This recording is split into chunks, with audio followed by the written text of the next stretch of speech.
എന്തായാലും അടുത്ത ലിസ്റ്റിലേക്ക് പോകണം. കോൺഗ്രസ് ഒരു വശത്ത് വലിയൊരു പടയൊരുക്കവും പടയാളികളെ പ്രഖ്യാപനവും സർവ്വസൈന്യാധിപനെ പ്രഖ്യാപനവും ഒക്കെ നടന്നിരിക്കുന്നു. മറുഭാഗത്ത് ഇന്നലെ നമ്മൾ തിരുവനന്തപുരത്ത് എറണാകുളത്തൊക്കെ പലയിടത്തും കീറാമുട്ടി എന്നാണ് കൊടുത്തിരുന്നത്. പക്ഷേ ആദ്യഘട്ടത്തിൽ 51 പേരെ പ്രഖ്യാപിക്കുമെന്നുള്ളതാണ്. അപ്പോൾ നിയമസഭാ തെരഞ്ഞെടുപ്പിലുള്ള കോൺഗ്രസിന്റെ ആദ്യഘട്ട സ്ഥാനാർത്ഥി പട്ടിക നാളെയാണ് പ്രഖ്യാപിക്കുക. 51 പേരുടെ പട്ടിക പ്രഖ്യാപിക്കുമെന്നാണ് പ്രതിപക്ഷ നേതാവ് വി ഡി സതീശൻ പറയുന്നത്. സ്ഥാനാർത്ഥി നിർണയത്തിലെ തർക്കങ്ങൾ തീർക്കാൻ തിരക്കിട്ട കൂടിയാലോചനകൾ നടക്കുകയാണ്. ദില്ലിയിൽ നാളെയും നിർണായക ചർച്ചയുണ്ട്. നാളെ ആ പ്രഖ്യാപനവും ഉണ്ടാവും. റോഷിബാൽ, നാളെ 51 പേരുകൾ രാവിലെ തന്നെ പ്രതീക്ഷിക്കാമോ റോഷിബാൽ?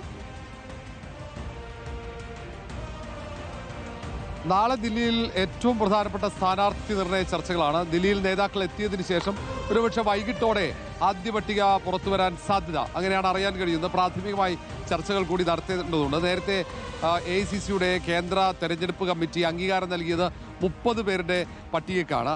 ഇനി മറ്റ് 20 പേരുടെ പട്ടിക കൂടി കൈമാറേണ്ടതുണ്ട്. അത് ഓൺലൈൻ യോഗം ചേർന്ന് തീരുമാനമെടുക്കാവുന്നതേ ഉള്ളൂ. കാരണം അത് ഒറ്റ പേരിലേക്ക് എത്തിയത് ആകെ 51 അതിൽ പിന്നീടുള്ള സീറ്റുകളാണ്. കഴിഞ്ഞ തവണ 93 സീറ്റിലാണ് കോൺഗ്രസ് മത്സരിച്ചത്.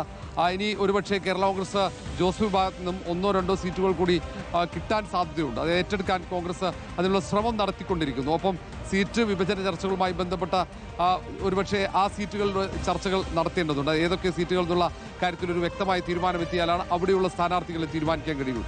എന്നാൽ പോലും ഏതാണ്ട് നാളെ ആദ്യഘട്ടത്തിൽ 51 അപ്പുറത്തേക്ക് സീറ്റുകൾ പ്രഖ്യാപിക്കണമെന്ന അഭിപ്രായമുണ്ട്. അതിൽ ഏതാണ്ട് 19 സിറ്റിംഗ് സീറ്റുകളാണ്. തൃപ്പൂണിത്തുറയും പാലക്കാടും ഒഴിച്ചു നിർത്തിയാൽ 19 സിറ്റിംഗ് സീറ്റുകളിൽ അത് എല്ലാവരും MLA മാർ മുഴുവൻ മത്സരിക്കുന്നു എന്ന വിവരങ്ങളാണ് ഒടുവിലും ലഭിക്കുന്നത്.